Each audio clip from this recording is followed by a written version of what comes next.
শান্তি। আজকের মুরলির তারিখ 9/12/2020। প্রাতঃ মুরলি, বাপদাদা, মধুবন।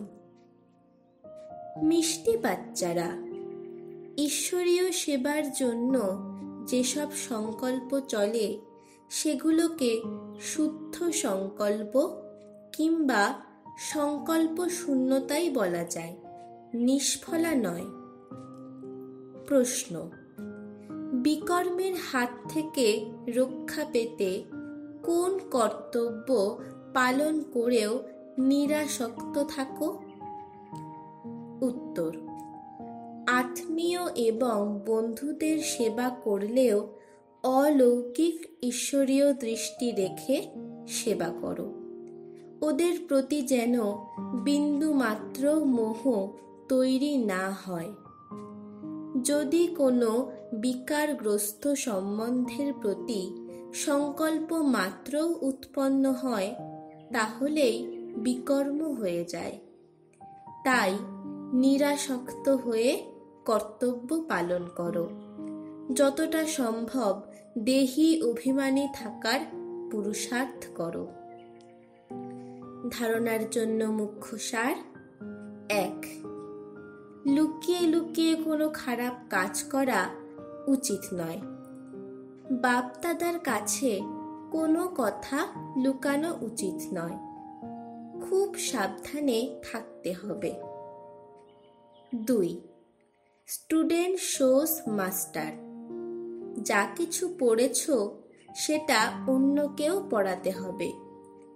এভার হ্যাপি অর্থাৎ সদা সুখী ভগবানের সন্তান, এটা স্মরণে রেখে অসীম খুশিতে থাকতে হবে।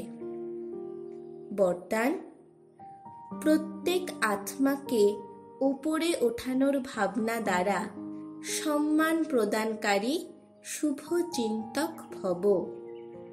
ব্যাখ্যা: প্রত্যেক আত্মার প্রতি শ্রেষ্ঠ ভাবনা অর্থাৎ উপরে ওঠানোর কিংবা আগে এগিয়ে দেওয়ার ভাবনা রাখার অর্থ শুভ চিন্তক হওয়া।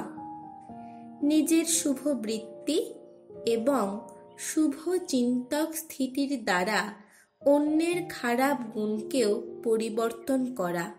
যে কোনো ব্যক্তির দুর্বলতা বা খারাপ গুণকে নিজের দুর্বলতা মনে করে সেটাকে বর্ণনা করা কিংবা ছড়ানোর বদলে অন্তর্লীন করে পরিবর্তন করা, এটাই হলো সম্মান প্রদর্শন। বড় ব্যাপারকে ছোট করে দেওয়া, নিরাশ ব্যক্তিকে শক্তিশালী করা, তার সঙ্গের দ্বারা প্রভাবিত না হয়ে তার মধ্যেও সর্বদা উৎসাহ উদ্দীপনা সঞ্চার করা, এটাই হচ্ছে রিগার্ড। যে এই রকম রিগার্ড দিতে পারে সেই শুভ চিন্তক। স্লোগান: পুরাতন স্বভাব সংস্কারগুলো ত্যাগের ভাগ্যকে নষ্ট করে দেয়, তাই এগুলোকেও ত্যাগ করো। ওম শান্তি।